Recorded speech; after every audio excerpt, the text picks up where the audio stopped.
Bonjour à tous et bienvenue dans cette nouvelle vidéo, j'espère que vous allez bien et que vous êtes en forme. On se retrouve aujourd'hui dans une vidéo qui est très intéressante puisque je vais vous expliquer en détail une période dans laquelle il ne faut pas prendre de position sur les marchés et vous allez voir que ça va énormément vous aider. Donc on commence tout de suite la vidéo, c'est parti.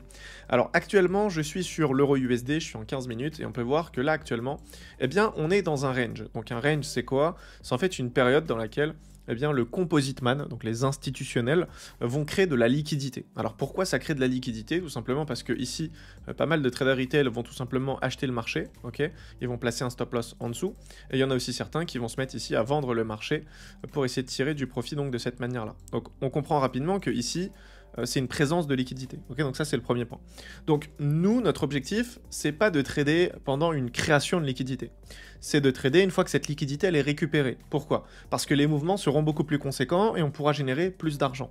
Je pense que vous êtes d'accord avec moi, mais ici, si on décide par exemple d'acheter le marché, alors premièrement il y a du risque parce que forcément ici il y a plein de stop loss, donc il y a de la liquidité, donc on va faire comme s'il n'y avait pas de risque, hein, voilà, on va trader le marché. Derrière on peut voir que les mouvements sont quand même assez faibles, ils sont très petits. Donc même si on est en position, on va pas pouvoir tirer beaucoup d'argent. Donc qu'est-ce qui va se passer? Naturellement on aura tendance à trader beaucoup plus. Si je prends un trade et que je gagne 20 euros, 30 euros, ça va pas me suffire. Là, il n'y a pas grand chose à faire. Donc, qu'est-ce que je vais faire? Je vais reprendre une position. Puis, je vais reprendre encore une position. Puis, encore une position. Et c'est là que je vais commencer à tomber dans l'overtrading et je vais commencer, en fait, à être beaucoup trop exposé sur le marché. C'est pour ça qu'en fait, on dit souvent qu'il ne faut pas trader les ranges. Alors, certains veulent quand même les trader, mais selon moi, c'est pas du tout une bonne idée. Pourquoi pas? Parce que, premièrement, il n'y a pas forcément beaucoup d'opportunités puisque la volatilité, elle est faible. Et deuxièmement, parce que le risque est trop élevé.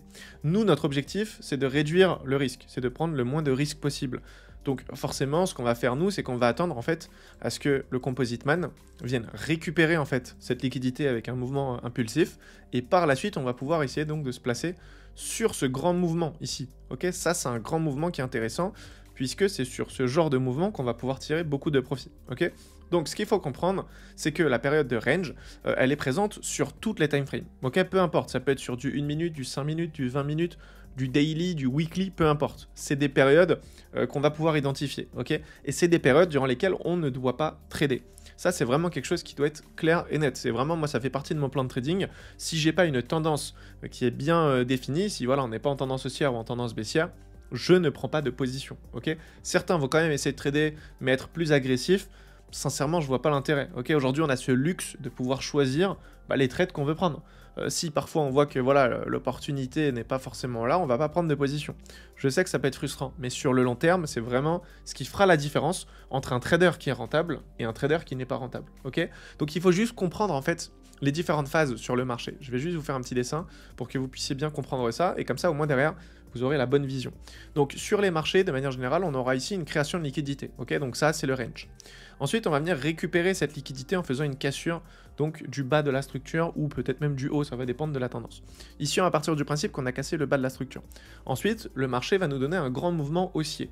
Ce grand mouvement haussier, il a pu le réaliser grâce à la liquidité qu'il a récupérée en cassant ce range. Ok, c'est quand il casse le range qu'il récupère les stop loss. S'il récupère les stop loss, ça lui donne de la liquidité qu'il peut injecter, ok? Donc derrière, il va injecter et faire monter le marché. Ensuite, il sera à court de liquidité. Du coup, il va devoir, encore une fois, faire un range. Et ce range, forcément, il sera exactement de la même manière. Alors, ce sera peut-être un range plus conséquent, parce qu'il y aura plus de volume ou plus de bougies, ou alors il sera plus faible. Mais dans tous les cas, on pourra l'identifier exactement de la même manière. Donc ça, je vais le mettre en jaune. Hop, ok, parfait. Ici, du coup, on aura encore une fois de la liquidité qu'on peut placer comme ça, et comme ça, ok? Donc typiquement, on aura de la liquidité. Donc ce qu'on va faire, nous, c'est qu'on va attendre encore une fois une cassure. Donc ça va faire tac, il va casser du coup ce range, et ensuite il va pouvoir nous redonner un mouvement, ok? Ça, je vais le remettre par exemple en blanc. Et en fait, nous, ce qu'on doit faire, c'est comprendre dans quelle phase on est actuellement sur le marché. Si on est dans ce genre de choses, donc dans ce genre de mouvement, c'est intéressant de trader. Si on est en revanche dans ce genre de choses, donc dans un range, il n'y a aucun intérêt à trader. C'est beaucoup trop risqué, ok? Donc ce qu'on doit faire, c'est quand on arrive sur le graphique, essayer de comprendre actuellement, on est dans quel cycle? Est-ce qu'on est en création de liquidité? Est-ce qu'on est en train de récupérer la liquidité? Ou est-ce qu'on est en train d'injecter la liquidité?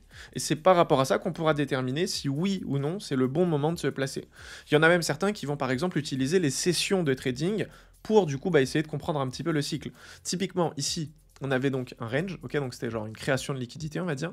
Eh bien, certains vont par exemple identifier ça comme la session Asian, ok, donc je peux écrire ici Asian. Donc durant la session asiatique, en général, on va créer la liquidité. Ensuite, on va venir l'injecter. Et ça, typiquement, ça peut être par exemple ici, la session de Londres. Ok, donc je vais mettre ça ici, hop, et là, c'est la session de Londres. Du coup, bah, il y en a certains, étant donné qu'ils ne veulent pas trader pendant des périodes de création de liquidité, ce qu'ils vont faire, c'est qu'ils vont directement se présenter sur les graphiques à l'ouverture de Londres. Et c'est exactement ce que je fais moi. Je commence à trader à partir de 8h. Parce que j'estime qu'avant 8h, c'est pas intéressant. On crée la liquidité. Par contre, à partir de 8h, donc à partir de la session de Londres, on va l'injecter. Donc là, c'est intéressant. Là, il y a des opportunités. Et du coup, je vais commencer à retrader ça. Sauf qu'après, entre la session de Londres et de New York, on va revenir sûrement dans un range. Donc là, ça va pas être intéressant, ok? Parce que là, du coup, il sera en train de créer de la liquidité qui va potentiellement récupérer après, durant la session de New York, par exemple, avec des annonces, etc. Donc ce qu'on va faire, c'est qu'on va tout simplement essayer de se placer sur les marchés sur des périodes qui sont, on va dire, stratégiques. Donc moi, en gros, mon objectif, ça va être de trader typiquement ce mouvement-là, ok? Je peux le mettre en bleu, par exemple. Tac, tac, tac, juste là. Et ensuite, je vais, par exemple, tac, eh bien, faire exactement la même chose ici. Ok, et du coup, bah forcément, ça va réduire notre temps sur les graphiques, donc ça va nous permettre d'éviter de tomber dans l'over-trading, mais ça va surtout aussi nous filtrer pas mal de positions. Parce que quand tu es dans la session asiatique ici et que tu veux trader un range, tu vas avoir différentes opportunités, mais en réalité, ce ne sera pas forcément très pertinent parce que les mouvements sont tout petits. Donc si, durant la session asiatique, tu n'es pas sur les marchés, bah, tu n'auras pas cette envie de prendre des positions ou de trader. Et quand tu viens direct sur la session de Londres, bah là, les opportunités que tu vas pouvoir identifier, tu pourras potentiellement les trader, puisque tu seras sur un mouvement qui est bien plus intéressant, étant donné qu'on injecte du coup de la liquidité. Okay, donc ça, c'est hyper important de bien comprendre le cycle du marché, de se dire, ok, là actuellement, on crée la liquidité, je ne traite pas, ou alors on récupère la liquidité, donc je vais commencer moi à me préparer pour potentiellement prendre un trade. Et c'est comme ça qu'on va pouvoir augmenter notre win rate, notre taux de succès, et réduire le nombre de stop loss. Ok, c'est hyper important. Donc pour la faire simple, quand on a un range, on ne traite pas, on attend la récupération de ce range, donc de la liquidité, pour se placer par la suite en fonction de votre stratégie ou de votre plan. Alors si actuellement vous n'avez pas encore de stratégie de trading, n'hésitez pas à cliquer sur le premier lien dans la description. J'ai fait une vidéo complète sur ma stratégie, je pense que ça pourra énormément vous aider. C'est une vidéo qui est 100% gratuite, donc voilà, n'hésitez pas à cliquer dessus et au moins vous serez bon là-dessus, ok? Donc voilà, je ne vais pas faire durer la vidéo plus longtemps, je voulais juste vraiment revenir un petit peu sur les bases parce que j'ai pu m'apercevoir que beaucoup malheureusement n'ont pas encore voilà, toutes ces connaissances. Donc voilà, c'est primordial de bien comprendre ça avant même de vouloir trader sur les marchés. Donc si vous avez des questions, n'hésitez pas à me les poser dans l'espace commentaire. N'hésitez pas à liker la vidéo si ça vous a plu. Et quant à moi, je vous dis à très vite pour une nouvelle vidéo. D'ici là, prenez soin de vous. Ciao.